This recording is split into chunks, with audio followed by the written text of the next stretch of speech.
আপনার বাসায় কি কেউ ব্রয়লার মুরগি খেতে চায় না, অথবা রান্নার পর ব্রয়লার মুরগির মাংস স্বাদ হয় না?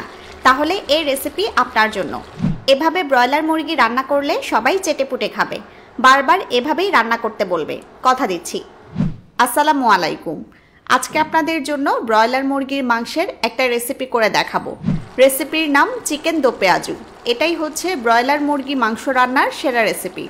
আমরা সাধারণত ব্রয়লার মুরগি যেভাবে রান্না করি তা থেকে একদম ভিন্ন একটা রান্না, তবে অনেক অনেক সহজ।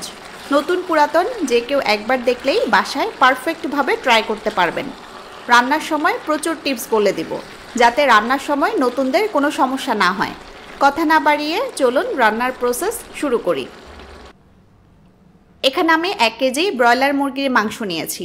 পিসগুলো দেখুন মাঝারি থেকে একটু বড় করে কেটেছি। আপনারা আপনাদের পছন্দ মতো সাইজে কেটে নেবেন। ভালোভাবে পরিষ্কার করে ধুয়ে পানি ঝরিয়ে নিয়েছি। এখন দিচ্ছি বাটার মিল্ক। এটা কিভাবে তৈরি করলাম একটু বলে দেই। প্রথমে একটা বাটিতে স্বাভাবিক তাপমাত্রার দুধ নিলাম। গরুর দুধ নিতে পারেন, চাইলে পাউডার দুধও পানিতে গুলে নিতে পারেন। এরপর দিচ্ছি লেবুর রস। 1 কাপ দুধের জন্য 2 টেবিল চামচ লেবুর রস দিতে হবে। এই হিসেবে আপনারা লেবুর রস দিবেন। চাইলে লেবুর রসের পরিবর্তে হোয়াইট ভিনেগারও দিতে পারেন।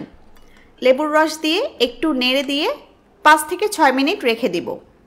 5-6 মিনিট রাখার পর দেখবেন এরকম ছানা ছানা হয়ে আসবে। এখন এটা মাংসে দিয়ে দিচ্ছি। টক দইয়ের পরিবর্তে আপনারা এভাবে বাটার মিল্ক দিবেন। আর যদি টক দই দিতে চান তাহলে 4 টেবিল চামচ টক দই দিবেন। বাটার মিল্ক মাংসের সাথে ভালোভাবে মেখে নিচ্ছি। বাটার মিল্ক বা টক দই দিলে রান্নার স্বাদ অনেক বেশি হয়, রান্নার কালার ভালো হয়। এছাড়া বাটার মিল্ক বা টক দই মাংস অনেক সফট করে ফেলে।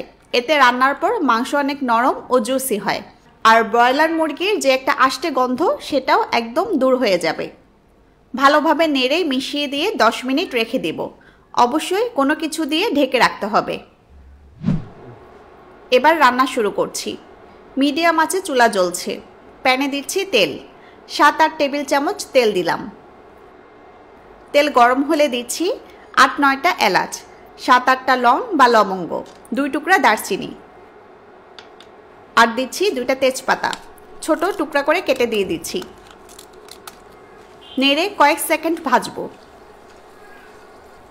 30 সেকেন্ডের মতো গরম মশলাগুলো ভেজে দিচ্ছি পেঁয়াজ কুচি। 3টা পেঁয়াজ স্লাইস করে কেটে দিলাম। 1/2 কাপের মতো হবে। নেড়ে নেড়ে বাদামি হওয়া পর্যন্ত ভাজবো। 2-3 মিনিট ভাজলেই পেঁয়াজ বাদামি হতে শুরু করবে। এখন দিচ্ছি 2 চা চামচ রসুন বাটা, 1 চা চামচ আদা বাটা।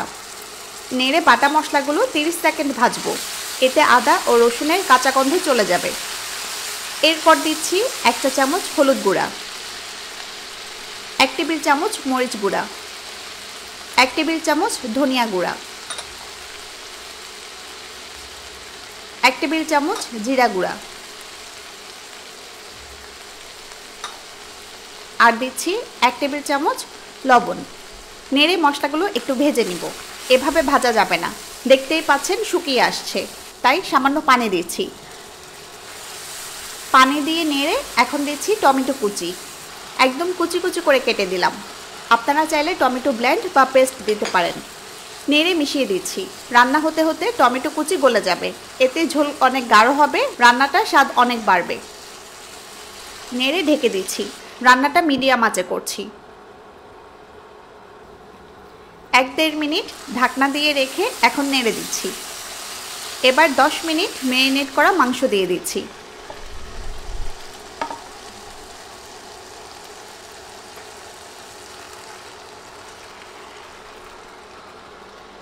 মাংস দিয়ে তেল মশলার সাথে নেড়ে ভালোভাবে মিশিয়ে দিতে হবে। এভাবে একবার ব্রয়লার মুরগির মাংস রান্না করে দেখুন। কথা দিচ্ছি সবাই চেটেপুটে খাবে, বারবার এটা রান্না করতে বলবে আপনাকে। আমি প্রায় এভাবে রান্না করি। তেল মশলার সাথে নেড়ে মিশিয়ে দিয়ে ঢেকে দিচ্ছি। চুলার মিডিয়াম আঁচে রান্নাটা করব। ঢেকে 10 মিনিটের মতো রান্না করলাম। এখন ভালোভাবে নেড়ে দিচ্ছি। মাংস থেকে প্রচুর পানি বের হয়েছে। মিডিয়াম আঁচে রান্না করলে মাংস থেকে প্রচুর পানি বের হয়। বেশি আঁচে রান্না করলে পানি বের হয়ে আবার তা দ্রুত টেনে যায়। তাই মিডিয়াম আঁচে রান্নাটা করতে হবে। মাংস থেকে যে পানি বের হয়েছে তা দিয়েই মাংস পুরোপুরি সেদ্ধ করে নিব। নেড়ে আবারও ঢেকে দিচ্ছি। আরও 20 মিনিট পর ঢাকনা তুলে নিচ্ছি। এর মাঝে আমি কয়েকবার নেড়ে দিয়েছিলাম। মাংস সেদ্ধ হয়ে গেছে। মাংস সেদ্ধ করার জন্য আমি কোনো বাড়তি পানি দেইনি। আপনারা যদি মনে করেন পানি দিতে হবে, তাহলে কিছুটা গরম পানি দিয়ে মাংস পুরোপুরি সেদ্ধ করে নেবেন। এখন চুলা মিডিয়াম থেকে লো করে দিচ্ছি। লো আঁচে রান্না হতে থাক। এবার চলুন ফোড়ন রেডি করি। ফোড়নের জন্য হাই হিটে একটা প্যান গরম করে নিয়েছি। এখন তেল দিলাম। 3-4 টেবিল চামচ সয়াবিন তেল দিলাম। তেল গরম হলে দিচ্ছি পেঁয়াজ। পেঁয়াজের কোয়াগুলো খুলে নিয়েছি। এরপর দিচ্ছি মরিচ। 2টা মরিচ মাঝখান দিয়ে কেটে নিয়েছি। এরপর দিচ্ছি ক্যাপসিকাম, ছোট ছোট টুকরা করে কেটে নিয়েছি। আর দিচ্ছি টমেটো, ছোট ছোট টুকরা করে কেটেছি। এখন অনবরত নেড়ে তেলে ভেজে নিচ্ছি। হাই হিটে ভাজতে হবে এগুলো।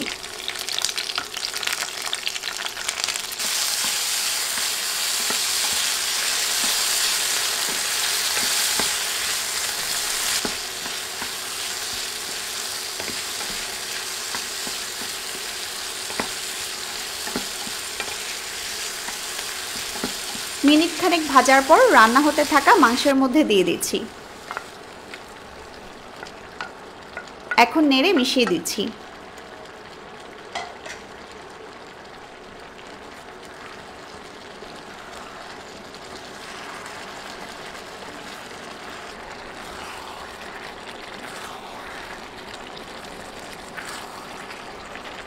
এই ফোড়ন কিন্তু রান্নার টেস্ট একদম পাল্টে দিবে। চিকেন দো পেঁয়াজুতে অবশ্যই এভাবে ফোড়ন দিতে হয়। আর ফোড়নে পেঁয়াজ, টমেটো, ক্যাপসিকাম থাকবে। ফোড়ন দিয়ে মিডিয়াম আঁচে কয়েক মিনিট রান্না করতে হবে। তবে এই সময় খুব বেশি নাড়বেন না, হালকাভাবে নাড়তে হবে। আর আমি চেক করেছি লবণ ও ঝাল একদম পারফেক্ট আছে। আপনারাও এ পর্যায়ে লবণ চেক করে নেবেন। যদি লাগে তাহলে লবণ দিয়ে অ্যাডজাস্ট করে নেবেন। আর আমরা গুঁড়া মরিচ দিয়েছি, কাঁচা মরিচ দিলাম, ক্যাপসিকাম দিলাম। স্বাভাবিকভাবেই মনে হবে রান্নাটা অনেক ঝাল হয়েছে, কিন্তু না, রান্নাটা কিন্তু অত ঝাল হবে না। রান্নাটা কিছুটা টক স্বাদের, কিছুটা ঝাল ঝাল স্বাদের হবে। খুবই মজার। বিশেষ করে এ রান্নার ঝোল খেতে অনেক ভালো লাগে। ঝোল দিয়েই আপনি কয়েক প্লেট ভাত খেয়ে ফেলতে পারবেন। ফোড়ন দিয়ে আমি 2-3 মিনিট লো আঁচে রান্না করেছি। আমাদের রান্না শেষ। এখন চুলা অফ করে দিব। ব্রয়লার মুরগি যারা খেতে চান না, তারা প্লিজ এভাবে একবার রান্না করে দেখুন। বারবার এভাবে রান্না করতে মন চাইবে। তাই আজকে বাসায় ট্রাই করুন। আমি জানার অপেক্ষায় রইলাম কেমন হলো। আরও কী কী রেসিপি চান তাও জানাতে পারেন। সবাই ভালো থাকুন, সুস্থ থাকুন। আল্লাহ হাফেজ।